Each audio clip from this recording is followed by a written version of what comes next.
May I now request the very powerful actor, Mrs. Jaya Bachchan, to please share her thoughts.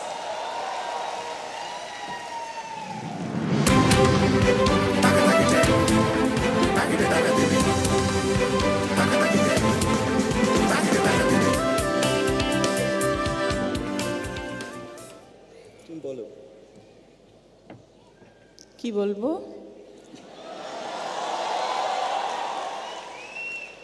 আপনারা সব এত গুণী লোক সামনে বসে আছেন, কি বলবো? আমি এই রেসপন্সিবিলিটিটা নিজের কর্তাকে দিয়ে দিলাম, উনি বলবেন। Request Mr. Amitabh Bachchan to enlighten us. জামাই বাবু আসুন, বছরের পর বছর আপনি আসছেন এখানে, থ্যাংক ইউ সো মাচ।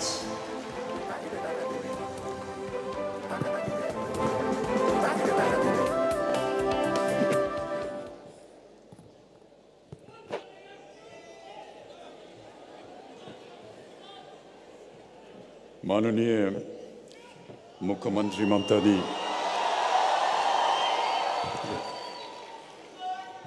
मंच से उपस्थित गुरुजन और सामने बसे आपनारा आमार निजेर जन नमस्कार। আবার এসে গেছি। মুখ্যমন্ত্রীকে অনেকবার বলেছি আমাকে ডাকবে না, আর নতুন কিছু বলবার বাকি নেই,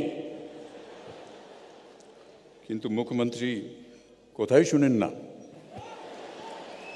তাই আবার এসে গেছি। আচ্ছা, এই কথাটা অনেকবার বলেছি কিন্তু ইংরেজিতে, এইবার বাংলায় বলছি। মমতা দি,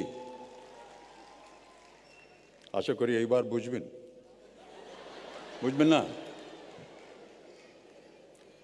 আর পারবো না মা, রক্ষা করুন। All right, distinguished guests, ladies and gentlemen, greetings and well wishes to all for the inauguration of the Kolkata International Film Festival that has over the years grown into one of India's most prestigious events. The focus country to this year's festival is Australia, and we welcome all the delegates from Australia that are with us this evening. Despite all my pleas to the Honorable Chief Minister, I must admit that coming back to this city with Jaya has always been most joyful. Your love and affection for me has made me your Jamai Babu, and Jaya is, of course, the cherished daughter of Bengal. Kolkata has been special to me, not only because it gave me my first job, but also introduced me to innumerable friends, giving me opportunity of representation in the area of theatre performance. I've often returned to Kolkata to shoot for my films, and the affection I have received from my fans makes me ever grateful. So to them, all my fans, I shall say, Onek, Onek, Dhonobad.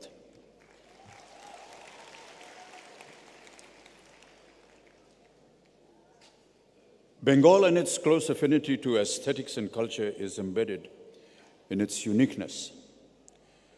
Gurudev Rabindranath Tagore said it most aptly, Amar shonar Bangla ami tomaye bhalobashi, chirodin tomar akash tomar, batash amar prane bajiye banshi, shonar Bangla ami tomaye bhalobashi. So cinema is very much part of Bengal's cultural ethos. It has produced some of the greatest film directors over decades, winning countless awards and accolades at numerous international film festivals. Extensive research, details of which have, during my past visits to the festival, been exemplified in huge detail. But today, ladies and gentlemen, as we celebrate 100 years of Bengali cinema, there is a need to talk about those who have worked behind the scenes of these celebrated film productions, accomplished technicians, and creative minds that are never given their due, truly never given their due. But today, as we celebrate 100 years of Bengali cinema, there is a need to talk about those who have worked behind the scenes of these celebrated productions, accomplished technicians and creative minds that are never truly given their due. Making a film, as you all know, is a very complex and thrilling process. It may seem tedious to a layman who comes to watch a day's shooting and is surprised by the endless takes before a shot is canned. The simplest scene often requires several hours to shoot. It takes a lot of stamina, focus, and discipline to survive on a film set. There is a long-established military adage which says that war is long periods of boredom punctured with short periods of terror and excitement. Filmmaking can be described in very similar terms. The buzz on a film set may seem unwieldy to outsiders, but there is meticulous method behind the madness. Depending on what your job is, you're doing different things to get a shot ready. In all probability, the camera caretakers are busy loading film in the camera. The makeup and hairstylists are getting actors ready in makeup rooms. The grip and electric guys are precariously preparing their carts. The director is going over the script and determining what the shot will be with the director of photography, which is the head of the camera department. The sound mixer is busy setting up his equipment.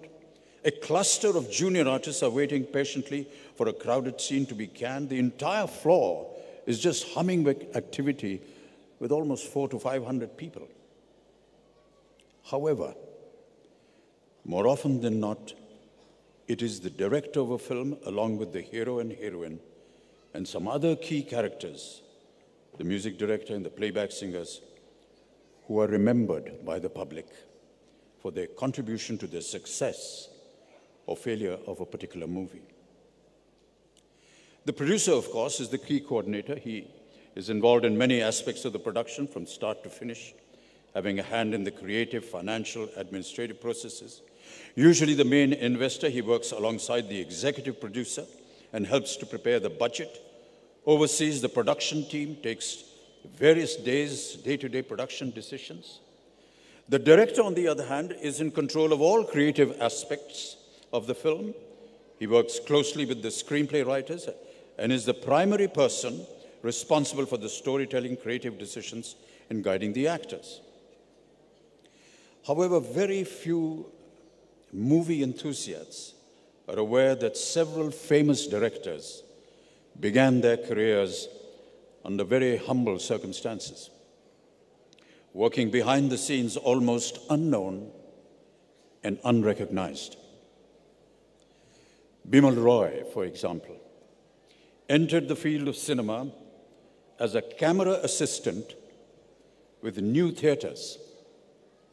During this time, he assisted the director P.C. Barua as a publicity photographer on the 1935 hit film Devdas, starring the legendary K.L. Sehgal. In the 90s and 40s and 50s, Roy was part of the parallel cinema movement in post-war India. He collaborated on Jangar in 1948, one of the last major films of New Theatres. Sadly, the Kolkata-based film industry was on the decline by now, and Roy shifted his base to Bombay and started the second phase of his career in 1952 as a full-fledged director. Popularly known as Rishida, Hrishikesh Mukherjee directed 42 films during his career, spanning over 4 decades, and is known as the pioneer of India's middle cinema. Renowned for his social films that reflected the changing middle-class attitudes, Rishida began working initially as a cameraman and then as a film editor in B.N. Sarkar's New Theatres in Kolkata in the late 1940s. Later, he worked with Bimal Roy in Mumbai as a film editor and an assistant director, participating in landmark Roy films Do Bigha Zameen, Devdas, and his first independent directorial venture was Musafir in 1957.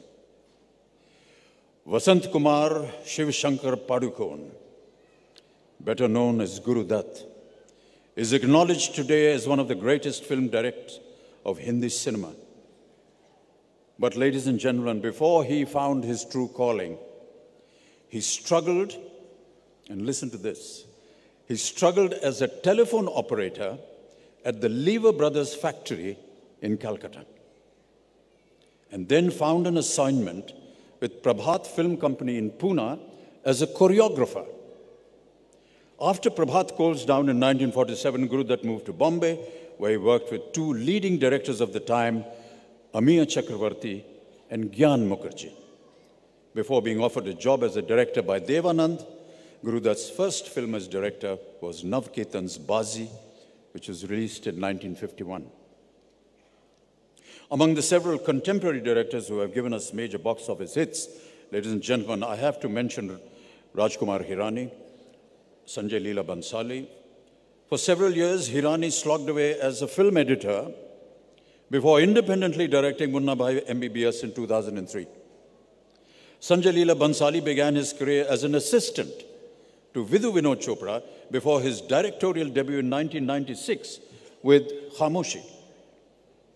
Today, Bhansali is also among the most successful film directors in Hindi cinema, with several awards under his belt.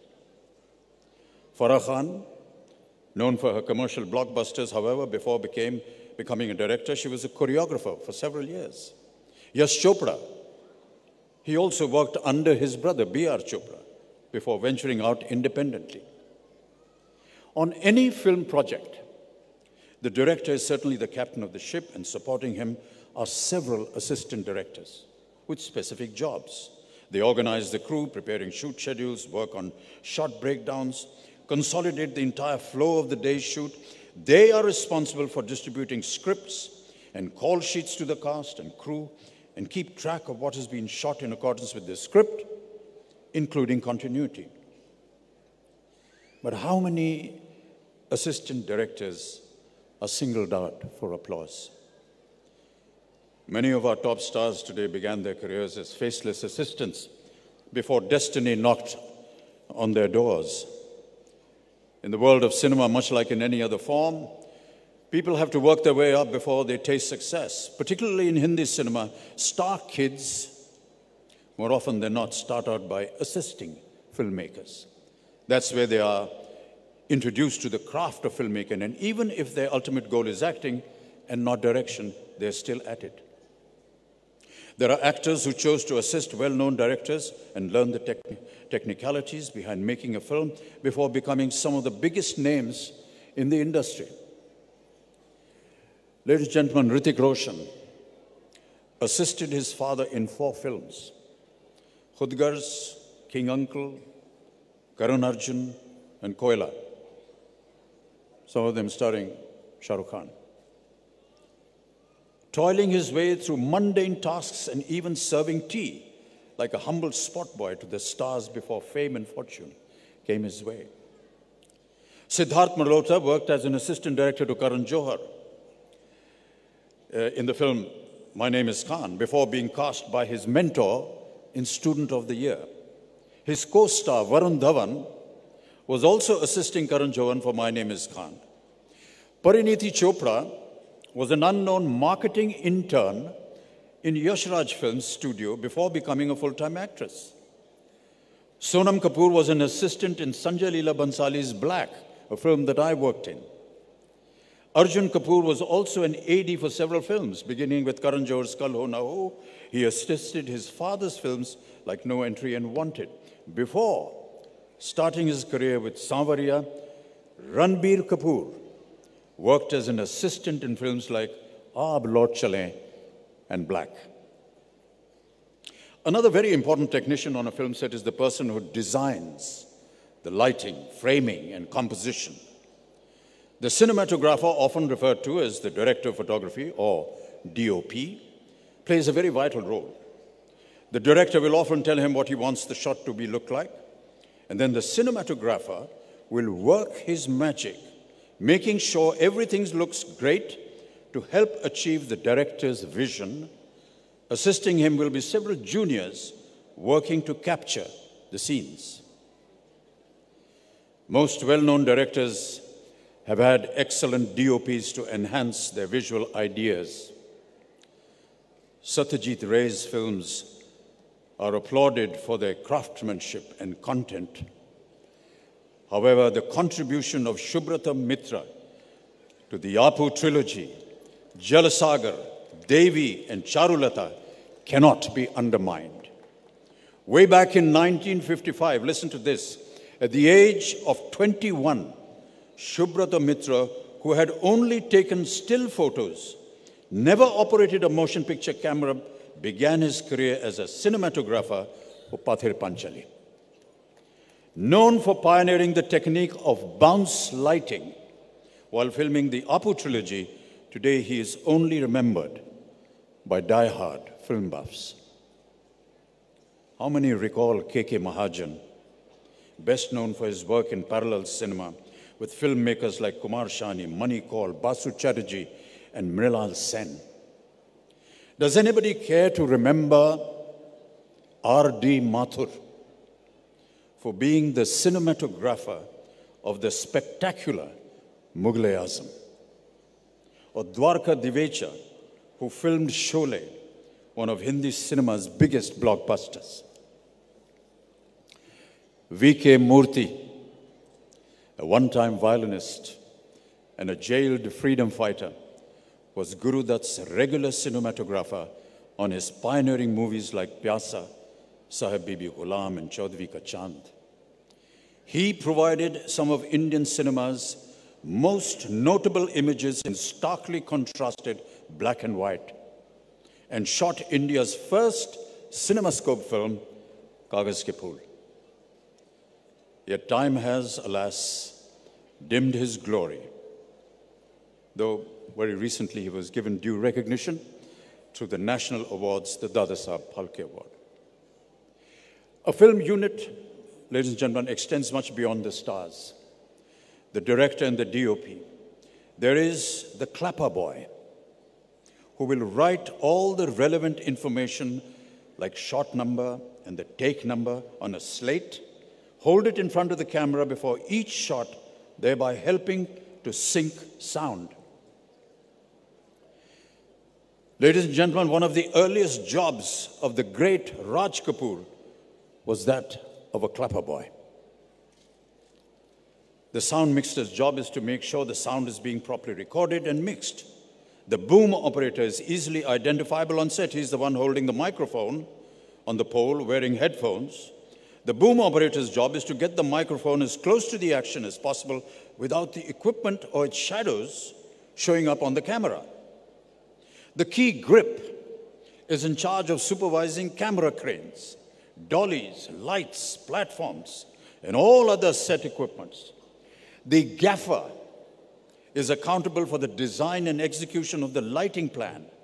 He works closely with the DOP to make sure everything is lit correctly. The special effects supervisor is in charge of the creative and technical issues of visual effects. He and his team take care of anything that will break, explode, burn, or collapse, and work along with the director on blocking the artists so they don't get into the harm's way. The production designer creates the entire visual appearance of the film. The art director develops, coordinates, oversees the overall design of the production and is responsible for everything you see on the screen. The prop builder's job is to construct all the props.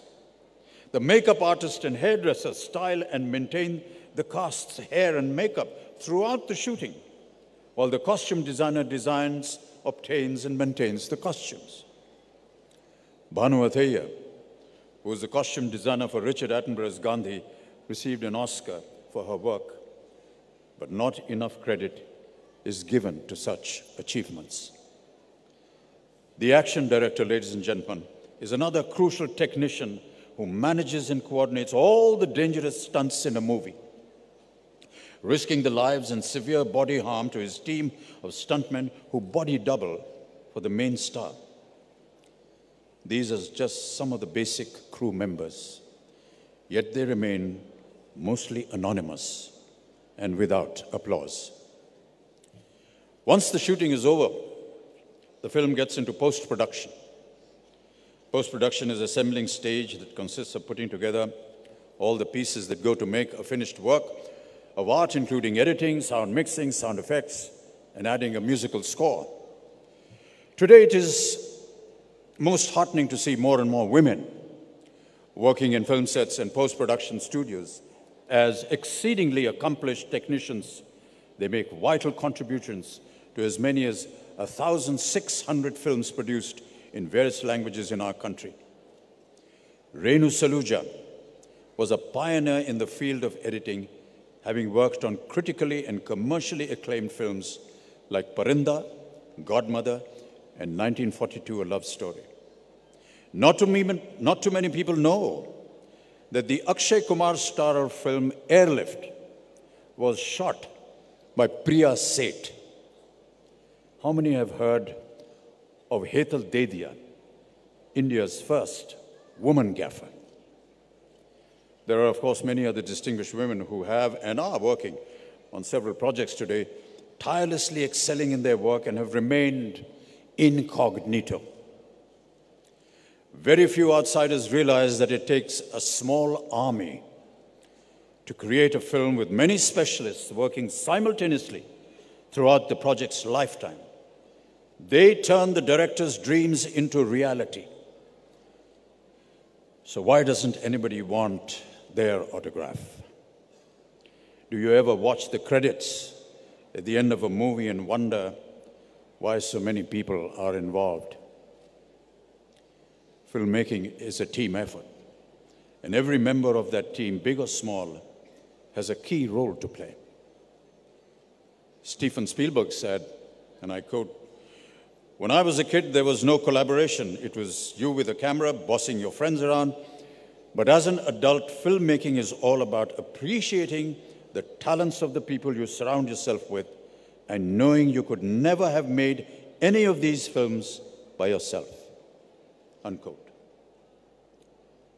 It has often been noticed, ladies and gentlemen, sadly, that as soon as the credits begin to roll at the end of a film, the audiences get up and begin to leave the theater. Some, very few though, remain seated till the credits are over. It could be their interest in knowing the names of those that worked behind the scenes in the film. To me, ladies and gentlemen, it has always been a sign of respect they show for this entire team of very dedicated workers, without whom the final product would not have materialized.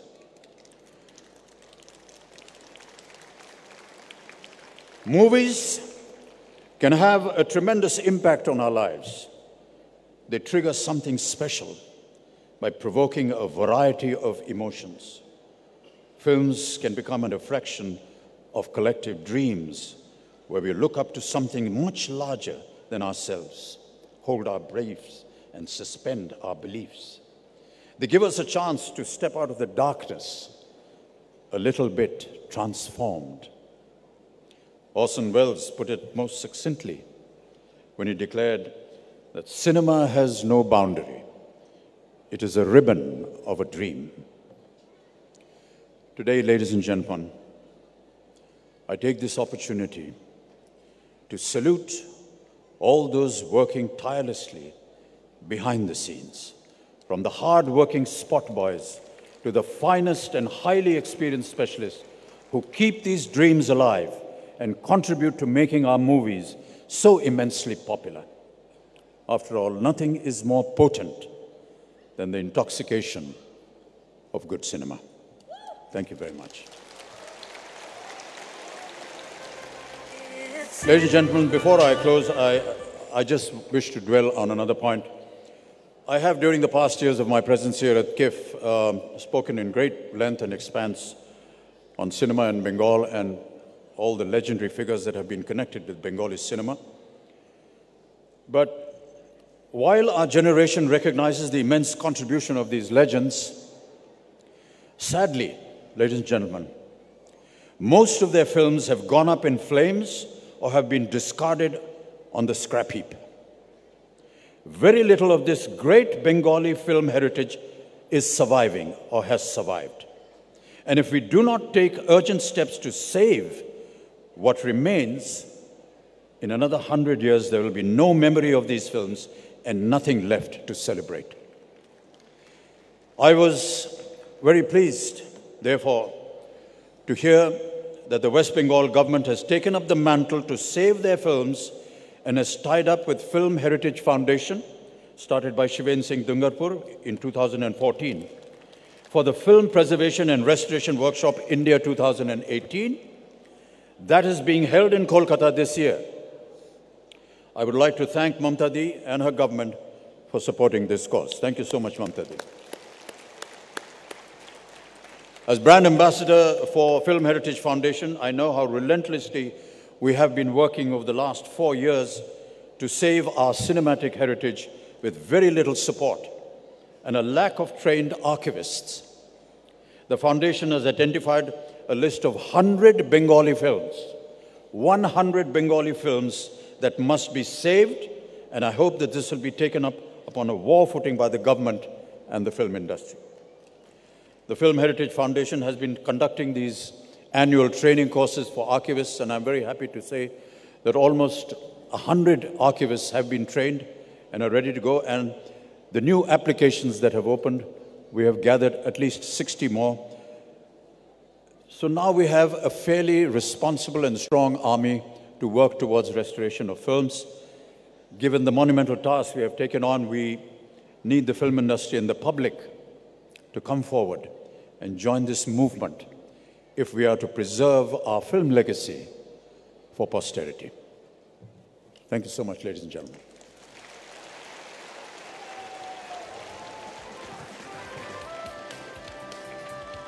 Thank you so much, sir.